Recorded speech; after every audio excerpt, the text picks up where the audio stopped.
It's Mr. on Dubai I-103.8. Helen Farmer with you. It is all about health on your Tuesday afternoons, and we have got you covered with some amazing guests, fantastic experts, leading doctors.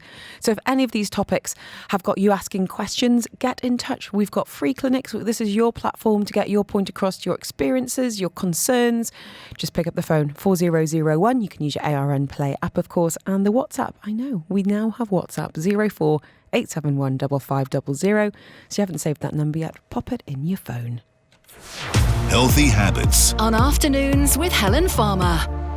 Talking relationships now with author, podcaster and entrepreneur Rasheem Mays-Fowler. He's with us again, and today we're talking about building the right type of relationships with the right tools from the start. We are primarily talking about romantic relationships, Sheem, and you are married man, family man. How long have you been with your wife for? I've been with my wife for 20 years now, but I've been married for 15. You look about 32, so... The secret's in the sauce. Don't want to know. Now, you use some really interesting terms in your podcast and your books, and we're going to kind of break some of them down and really try and take some of your learnings from the people that you've interviewed on the podcast, but also what you've reflected on through your life as well. And let's start with women. You say women are the incubators. What does that mean? I believe they multiply everything you give them. I believe once you give a woman a seed, you get a baby. I believe once you give a woman an idea, they expand it. Once you bring a woman to the table, they put tablecloths, they arrange it and make it better. Women make things better, and men are craftsmen. So when men create something, women make it better. I'm sure a man created this building that you now sit in, but you make it better, having this information go out to people with your show. Oh, thank you. I think that's a really interesting way of looking at it. But, you know, we talk a lot about relationships in Dubai specifically because this is where we are. We've had dating experts on the show. We have psychologists all the time. And any single people listening today will probably be shaking their heads going, dating in Dubai is rough. Yes. And I think it's probably been made a little bit rougher by, you know, apps and swiping and immediate gratification that this can bring. And sometimes the complaint I hear from women, but also from men as well, is that the person that they're with just isn't ready for a relationship. And yet they keep on trying to make it happen. You know, they could say, I need to focus on my career first. Or, you know, what are some of the reasons, excuses that you've heard in your time for relationships just not working? Definitely the representation of your representative. In Dubai, are you really your real self? Are you being the person you need to be here? Or are you just here as an asterisk to build qualities and live out a life that you always wanted to live? Are you serious? It's about a person who wants to be serious and develop. You have to ask yourself, what is a husband? What is a wife? Do you really know the definition of these things? Those definitions don't change about that particular criteria of job. And where have you learnt them from? You know, where are you looking at? Oh my goodness, I was going to use the Cosby Show as an example. That's a horrible example. But, you know, but who are you looking at as, you know, relationship models? Some people are incredibly lucky to grow up in loving households where the parents are demonstrative and, you know, fair-minded and loving. And some people sadly aren't. So where do we get our definitions from of what it means to be a husband or a wife? I think most people develop their ways of life through their trauma. It can create heroes, it create villains. And I think the development of us is stuff that we've seen like the Cosby Show, which is outside in the art, when you look at the art of it, or different people who you talk to over the years. But are you really communicating with your peers in your community? Are you just talking to one side or are you talking to both? Because we all know that marriage is work. Relationships is serious work. It's forever changing muscle memory. Do you have the patience? And it's okay if you don't, but if you do, you have to put in the work for the job. And I think that's a big kind of myth and misconception. You know, when I was single and I you know, at certain points really did want to be in a relationship, I thought that would be the answer to all my problems. Not knowing that being in a relationship not necessarily brings a whole new set of problems, but that's not, you know, easy street. It's not you meet someone, you put a ring on your finger and everything's solved. It's work. It's work because no one can make you happy. You first have to come in whole so you can be a servant to each other.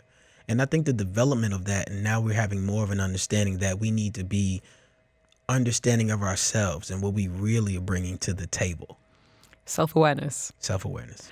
But how often do we actually sit down and examine what we're bringing to the table? Because, everyone leads very busy lives. We often think, they're kind of old adage, everyone thinks that they've got good dress sense and a good sense of humour. In our minds, a lot of us are completely perfect and infallible, and it's the rest of the world that's the problem. What are some of the questions we can ask ourselves to establish if we are ready to be in a relationship?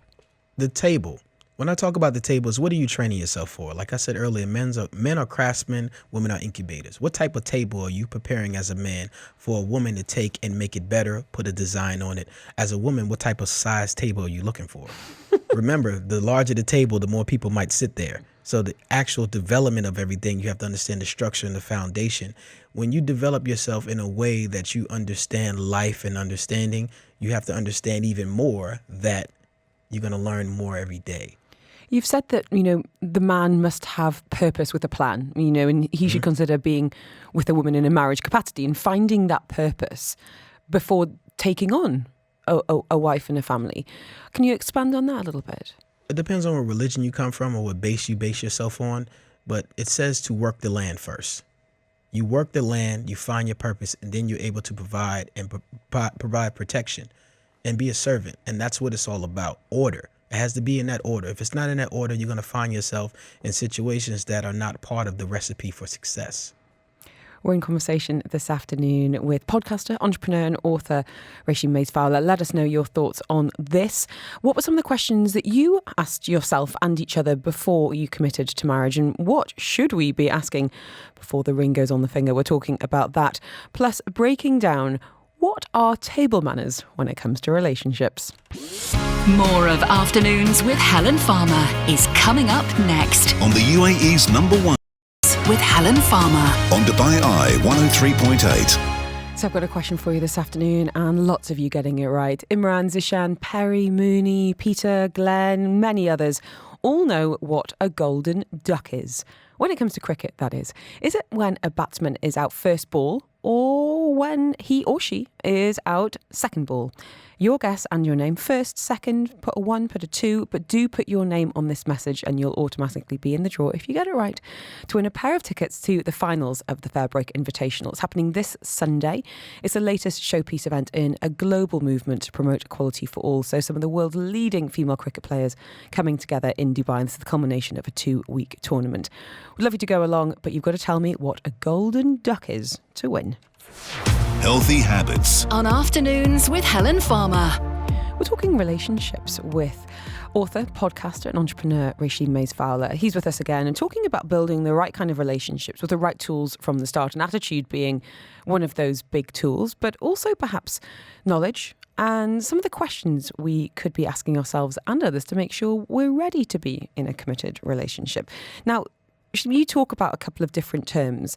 One of them is table serving. What exactly is that? Have you been developing yourself and your skill trait to understand what it means to be a servant to someone? Have you said, hey, I need to spend money or I need to develop myself to be ready for the moment when it comes to developing characteristics between another person? Have you done therapy on yourself? Have you developed yourself in that way till you are ready with confidence? All of us are continuously learning every day, but are you ready with confidence?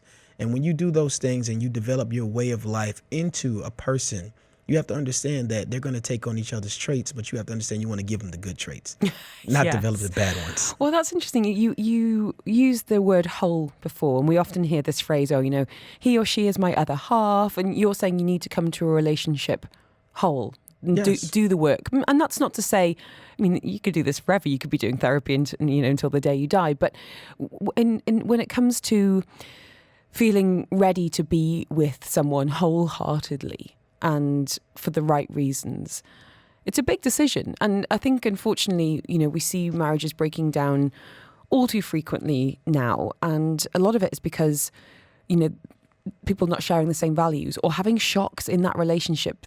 Things about, children or roles or money, conversations that probably should have happened a long time before even that kind of commitment was made. What would you say to that point about some of the things you should be aware of in yourself and the questions you should be asking your partner to make sure that this is something that has real potential? Do you have a counsel?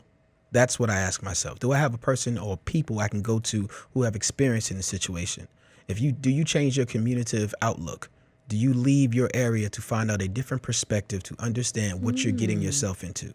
When you're looking for a job and you find the job you want or the career you're searching, you then do research. How much research have you really done on the production of your marriage and your sustainability of it?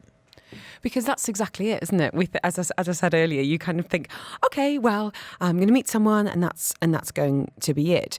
It is about putting the work in. But talking about community and, historically, you might meet someone who would maybe in the next street to you, of the opposite sex, who is roughly the right age. And then, or maybe it's someone in the next village. And now the world is a much, much smaller place. You met your wife in college. I met my husband here in Dubai. We're both from the UK, but, our paths would not have crossed. I don't like London. He loves London. If it wasn't for us choosing to live internationally.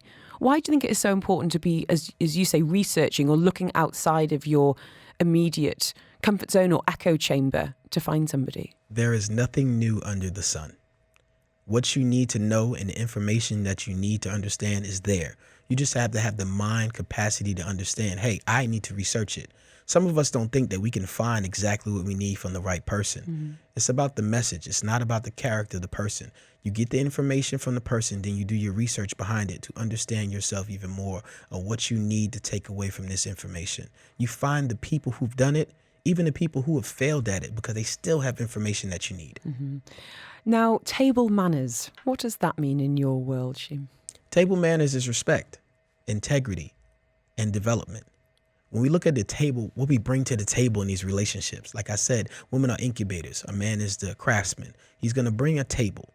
And you have to understand, you have to allow that woman to put a blanket on that table, put the salad fork on that table, put the things on that table to make it look great, and the ideas to help expand it. And then he has to be willing to work to expand together. What if the woman wants to be the craftsperson? Talk us about these, because they sound like quite traditional roles that you're describing here. Is that the case? No, it's not traditional roles. I understand that we have a development here and that women are craftsmen. So a man needs to protect the table. The table needs to be protected. Someone needs to stand in front of it, because at the end of the day, men do protect. Do you think there needs to be a head of the household? A decision maker, a breadwinner? How do you view those kind of dynamics? Yes, I think a conversation needs to be had who has order and who has veto power. Oh, I like the sound of this. Go on, tell me more. Who makes the final decision? Now, granted, just because you have veto power don't mean you absolutely use it all the time. This is something that comes in a rare situation through certain circumstances. Mm-hmm. You guys have to have the conversation to say, at the end of the day, I have veto power in this situation. That could be the man or the woman. How you run your relationship and it works. If it works for you, then the rest of the outside world does not have an inkling on what you can be together. Interesting question from Brahim here saying, what do you believe some of the main traits men look for in a woman? What I believe men look for in a woman, do you bring me peace? Oh, I love that. In a world where men step out and do men stuff all the time, and I'm not disconnecting women from what you guys do, but when men come home, they want peace. And you can find peace, help him find peace in his day, then he will never leave you. I'm worried that I bring my husband noise and chaos and he's putting his fingers in his ears. But I think that piece is actually really interesting, because to my mind, a relationship should make life easier and make you happy and cause less drama in your life.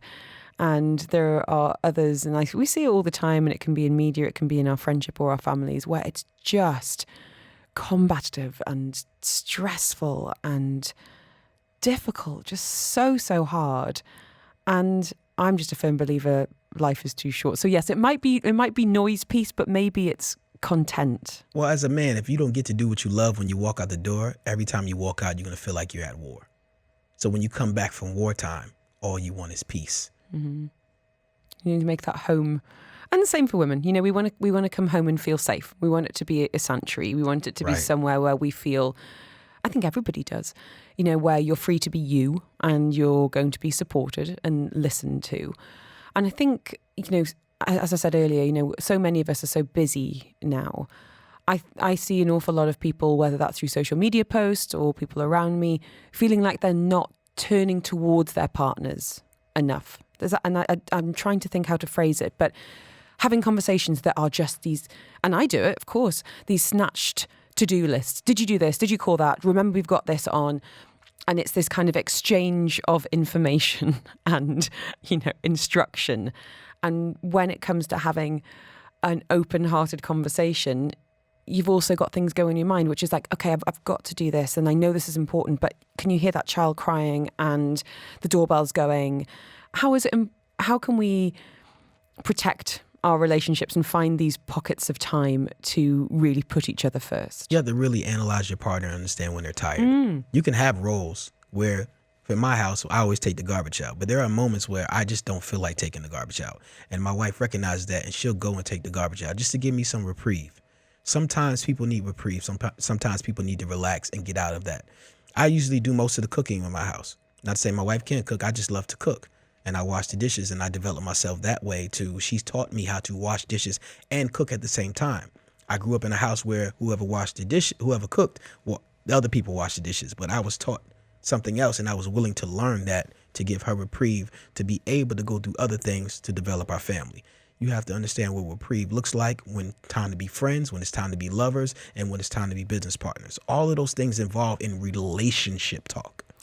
And the work doesn't stop. But if you've got the right person by your side, then everything's gravy. Thank you so much. You do have a book out at the moment, which is about kind of self-love and self-reflection, which, as you mentioned before, when these things are in place, then relationships should fall naturally a lot more easily. What's the book called? 10 Most Effective Ways to Reignite Self-Love. I'm doing my first book signing in Al-Ain. Congratulations. On May 22nd. If you'd like to come, contact Dubai Eye. We'll give you the information. Absolutely. 4001. We can send you the name of that book and more information on Rasheem Mays-Fowler. Up next, we are chilling you out. Sound meditation live in the studio. If you're driving, please don't necessarily follow all the instructions, but I think you're going to love it. She gave me the green light. Now it's time to take flight. Let's go. Cause I'm out the ordinary. Out the ordinary. Out the ordinary. Out the ordinary. Out the ordinary. Out the ordinary. Out the ordinary. Out the ordinary.